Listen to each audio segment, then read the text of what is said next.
All right, everyone, welcome to 1980s Tabletop RPG. Tonight, we will be reviewing Chill, the master RPG game, kind of a Van Helsing Halloween horror kind of vibe to it. And with us was our special player, Corin Reese Jones, ladies and gentlemen. Now, Corin, I'm going to jump right into it. You've never played a role-playing game before, have you? Not a proper one, no. I mean, when I was a kid, I had those, choose your own adventure Yes, books, yeah. particularly the ones like what would they call? I can't remember any of the titles now, which is annoying. You know what? Neither was I. Like Tales of something, I think one was called. Tales of Adventure or Tales of something or Tales of the Dungeon of Doom and yeah. They're all all looking those like sort of that. things. Yeah, those were fun. I'm surprised those didn't make a comeback one time, you know? I mean, they were good fun. I mean, it's because they took very little organization. Yeah. You didn't have to make sure that you had X number of people around X number of time and write up Yeah. entire story and all this sort of thing. It was, just dip in, which was handy, I guess. But yeah, on the other hand, I think someone did describe them as Dungeons and Dragons for people with no friends. So Aww. maybe they just had a bad reputation for that reason alone. Yeah, maybe. I never heard that actually. I think I read those like way before I even knew what Dungeons and Dragons was. I think I'm trying to think now. I think I was really young when I read the first couple of those things. So no one's ever said, "Hey, do you want to play Dungeons and Dragons with us, or do you play Dungeons and Dragons?" Or nothing like that ever came up. It's very sort of obliquely in the course of conversation with one or two people, but never actually amounted to anything. Yeah. I think, quite honest, I was always a little bit daunted. I think the impression that one has is that there's an awful lot of prep. Well, like I'd asked you before we did this. Yeah. I was assuming that for my character, I was going to need to roll dice on a dozen different aspects of my character and all this sort of thing, and Yeah. massive amounts. And then it turns out the amount of prep I did was rather too much. Yeah. Yeah, probably. Well, we're a pretty relaxed bunch too. I mean, we could play with some pretty serious knowing too much. Yeah. Yeah. My knowledge of folklore and First World War history. That's right. That's right. That was, if that's edited wrong, that looks really bleak. I mean, luckily there's no one really around from World War I that's going to call me up and say, "Hey, I was there." That's not funny, So, but yeah, when people watch it, you could watch it below, by the way, all the clicks below for the episode. Yeah, you're right. A few things. Yeah, it's kind of that way that, well, I mean, Corin is an actor, and as an actor, there's something that, you could know, but your character doesn't know. So it's kind of like that a few times. But that doesn't come up that much because normally it's like a world that you wouldn't know too much about, you know?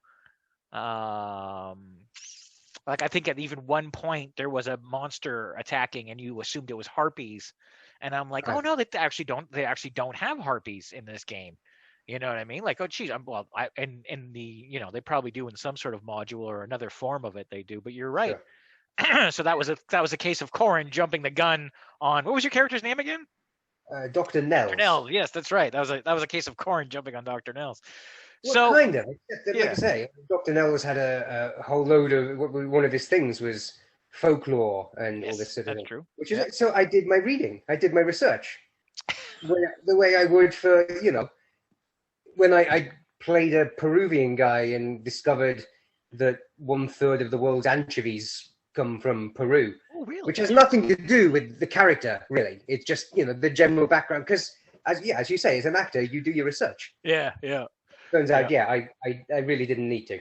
Now, one of the things that I always found interesting when we played Chill as kids, it was the one game that had older player characters in it. So, like most games, when you play it, you'd roll the dice and you'd get your character, and then you could kind of usually whatever the game is, the character's new to whatever world that is.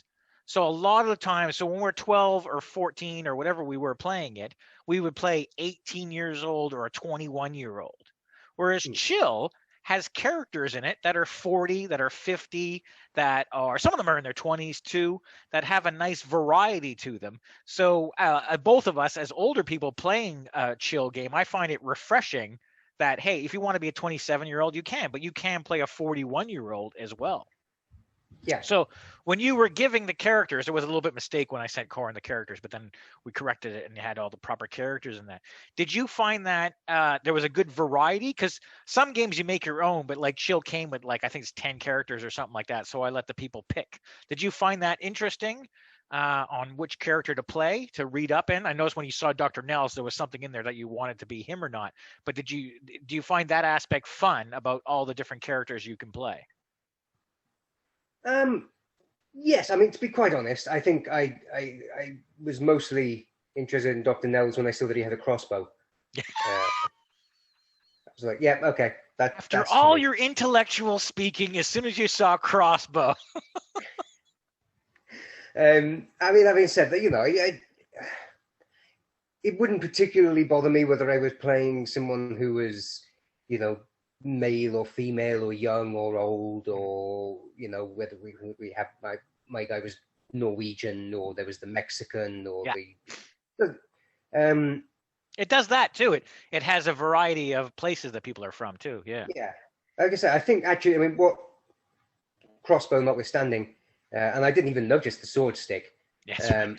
But what honestly, yeah, it was the fact that he had this interest in Russian history and all this and folklorism, and which is just stuff that I happen to know about for myself. I am a bit of a Russophile, and I know certainly as much as the next person about Russian fairy tales, or Yeah. I mean, I was very pleased when I was able to. You said, "What are you looking for in this book?" And I said, "A changeling." Yes. That's right. Yes. Yeah. But yeah, no, it was. Yeah, I hadn't really looked too much at the ages of the characters. But yeah, I mean, because they all, as you said, they all had a reasonably fleshed out backstory. Yeah. So there's something to work with there, I think, for everyone. Yeah, it's kind of cool that way. And then also, like, so when you buy like a role-playing game, they're called modules, and what they are is just like another adventure that the game people design for you. So you can make up your own, like we did, or you could buy one of these things and there's already adventure in there. And all of those modules have more characters. So if we were like all flatmates or housemates or whatever, and we played this, like every time we played, there could be 6 to 8 new characters to choose from. So you could always be a different person. Or some people like to keep their own, but I find that a really cool aspect of this game is that they constantly will give you more characters. Right. And because if we were to play this game, and if we were to play Chill, and of the 4 people playing, somebody's like, you know what, I picked this character, but I'm not having a good time playing them. Then, well, in this next adventure, we're going to Scotland, so there's some Scottish. Oh yeah, cool. Let's switch. Let's get out of this and play a different person. Yeah, I like that idea. Well, having said that, I mean, you mentioned in the course of it that if like there were certain scores, I want to say sensing the universe or sensing the unknown or whatever it was called. Yeah. Actually, everyone's got a low score, but if we were to play several modules, then that they would go up over time. Yeah. So I quite like that idea that you can have a character that does develop over the course of several different adventures. Yeah, and the other thing that does too is that we had a couple of fear rolls. So when you come across a monster of sorts, if you've seen that monster before, it's less of a chance you're going to run away again. So that's the other thing with playing the same character over again. Like, no, we've been attacked by wolves already. I'm not going to run, or it's like easier for you to not run away afraid. So yeah, experience does come into play a lot. Now, the other interesting thing about this game is, and a lot of games don't do this, but we get to pick the year. They have a sort of a history in here of the organization that hires you, and it goes from. I'm going to try to find it real quick. Yeah, it starts off at 18. The startlingly alien. No, Save. They've changed it. they changed it. Yeah. And the history of Save starts off in 1844 and goes Yeah. right up to 1985, I think, is what this game would go When up. the game No, came out. 89 actually. It goes right up to 89. Yeah. So yeah, I really could set it any year I wanted to. By the adventure, I chose 1956 simply because how it was set up. But I don't like to have it contemporary because I hate I couldn't imagine playing this and like, well, you're being attacked. Okay, well, like Google it. You know what I mean? This is coming at me. I constantly would have to keep coming up with scenarios. It's like a bad horror film. I have to come up with scenarios as to why you're not getting any bars on your cell phones. So Yeah. So it um, takes the romance out of it. yes, it does. It totally does. It totally does. So keeping everything at least up to 1989 to me is just going to make things a lot more fun. But there's also like a lot of it is more in the Victorian era too, which I was thinking about throwing in there. Is there any what would you think? Is it like because that's a big kind of monster chasing vampires. I mean, that really did happen here in England. People would get together in that era and tell stories or think that this existed out there, especially the Yeah. wealthy who had time for it. Yeah, I mean the whole seance thing that various, as you said, particularly the aristocracy, but yeah, it's very widespread. In fact, they updated a witchcraft law. I just found this out the other day. Rather than, so if you had someone who was a false medium who was basically exploiting people and saying, oh, yes, I can contact your dead relatives, rather than just charging them with fraud, they updated an antiquated witchcraft law Oh wow! instead. So the last person I think to be convicted of this was just after the First World War, where of course there wow! were an awful lot of people who wanted to get in touch with their dead relatives because there were an Yeah, awful lot of dead relatives. yeah. I didn't Um, realize that. aye. So yeah, I mean, as recently as the interwar period for sure. I mean, I suppose there's yeah, I'm not sure how seriously the more monstery side of things was taken. I think it tended to be more spiritually rather than, tooling up and going out and trying to find a werewolf. I think that in that era, if people like, I mean, nowadays, even in 1989, if you were to say we're here vampire hunting, everyone just thinks you're a lunatic in real life. Whereas in that era, you could go around, and I'm sure some people would think you're a lunatic, but some people would think, well, what's a vampire? What are you talking about? Like they would want to know more information, and you can get away with it more, I think. Hmm. As far as because like there was times when we were playing the game, it's just like we had to come up with a reason you were there. You couldn't be there saying, oh, we're looking for ghosts, you know what I mean? Like oh, we'll just say you're a bird watching group, I think is what we went with if anyone asked. It wasn't part of it. So things like that, I think in that era it just seems that you'd get away with it more, or perhaps lying would be easier too. I'm as with so much in life, I'm reminded of Doctor Who. And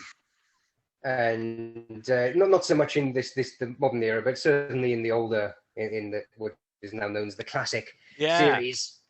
It was a bit of a running joke. You talking Tom Baker series? Well, I specifically I'm thinking about Sylvester McCoy, but there's a bit of a running joke over quite a few years about how humanity was just engaged in this massive self-deception. Yeah, that there were all these alien invasions, and everyone just sort of kind of just ignored it. And yeah, there's a wonderful Sylvester McCoy line where he said, "Your species has the most remarkable capacity for self-deception, matched only by your ingenuity when trying to destroy yourselves." oh wow, Which yeah, it's hard to argue against, really. yeah.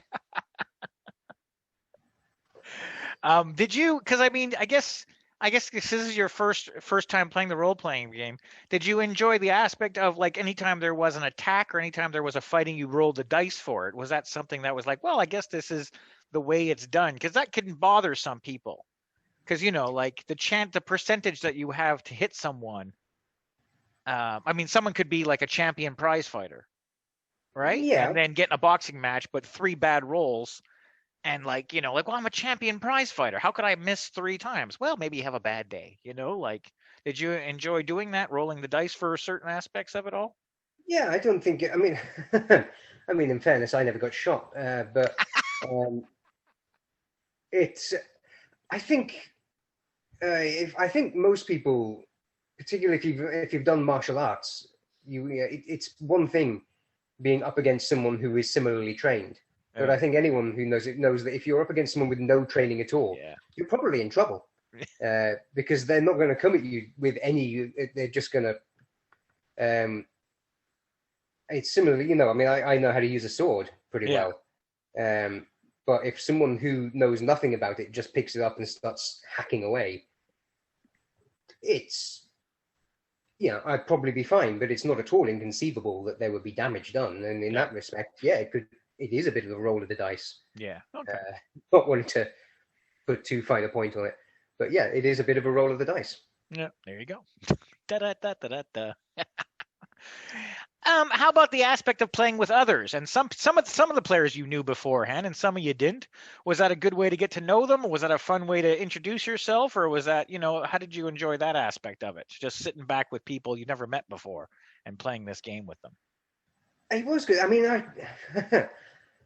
it felt a little weird in that all 4 characters didn't know each other and were somehow just foisted into, sort of dropped head first into this scenario. Again, I kind of feel like if you were to do this fairly regularly, which I think I'm right in saying the rest of you do, yeah. It's not this particular game, but yeah, we play other games, yeah. Yeah, but you get to know each other and you get to know sort of how you approach things. Yeah, I feel like regular exposure to the role playing thing would. Yeah, I think that would improve the experience. But I mean, that said, it didn't take long to sort of get a feel for the group dynamics, I guess. No, that's a good way to put it. Yep. Yeah. Yeah. And one thing that I always enjoyed about Chill whenever we played this as kids, and also rereading it now as an adult, is that, there's a kit that you get. And, I listed off the things. And I think it was you that brought up a point like, we never got to use that stuff, though. But, like, no, it's a standard kit that every group from Save gets, But in there is a book of monsters that they've encountered. And sure enough, there could be an adventure where you're just like, is there some sort of changing? And then we're like, nope, because it's the first one, So you were the guys who have to add it to the book. But I really like that. And I thought of how stupid it is in other games, that are involved in whatever it is. We'll just pick on Dungeons and Dragons because that's what it is. That if I was, an elf fighter and you were a magic user, and we're like, okay, well, let's go out in the world and adventuring. Like, oh, wait a minute, we should go to this shop and buy this book of, this is what you're going to encounter in the Enchanted Forest. You know what I mean? Like, much the same as that, if you and I are traveling somewhere, we'd look it up as to what kind of currency do they use, where are the dodgy areas, So I really like that about it, that it's more believable, if that's even possible when you're dealing with, the supernatural, that there would be a book. They'd give you this here, here's a book of what we know so far. It almost feels almost the wrong way around, because as you say, if you a wood elf going around, then it's kind of day-to-day experience encountering a skeleton or a dwarf or whatever. So it feels like it would certainly be incongruous to be going, oh, what on earth is this? I've never encountered this. Whereas, in this particular setting, it's considerably more believable that you would be finding the unknown. I mean, particularly as you said, these are the 4 characters who this is their first time out. Yeah. I do like the idea of the manual because it's a little bit like every time you certainly it had me. You watch a zombie TV series, and everyone is taken aback. Oh, the dead are returning. Well, you've never seen a zombie movie? Yeah, exactly. And these things are part of your day-to-day experience. Yeah. Yeah, especially all of you. There might be one character, but all of you have never seen a zombie movie. Yeah, it's a bit, it's like what do the characters in Coronation Street watch at 7:30 of an evening? Yeah, in this alternate reality, just what is on the television at that time in night. yeah, It's yeah, perfectly conceivable. Yeah. So overall, did you enjoy the game? Would you play the game again? Thumbs up or thumbs down or thumbs in the middle? Or would you like to, what do you think of it? I give it a thumbs up. So do I. I give it a thumbs up as well. It's a little bit different, and it's more for people that are in for, more of the occult, I guess is the word I'm looking for. I like the fact that the characters, like I said, I think it's very interesting that it comes with characters for you to pick from. Otherwise, like a lot of people keep picking the same thing. All four of you would want a crossbow, as opposed to no. This character has a crossbow. The rest of you have useless rifles. Oops, that's a spoiler alert. Don't listen to that if you're going to watch the. All right. Thank you very much for being with us today, Corin. Anyone wants to watch the episode, click below or go to YouTube to watch it if you're listening to this on a podcast. And I think that's about it. Say good night, Corin. Good night, Corin. Hey, nice one. Cheers. Thank you for having me. No problem.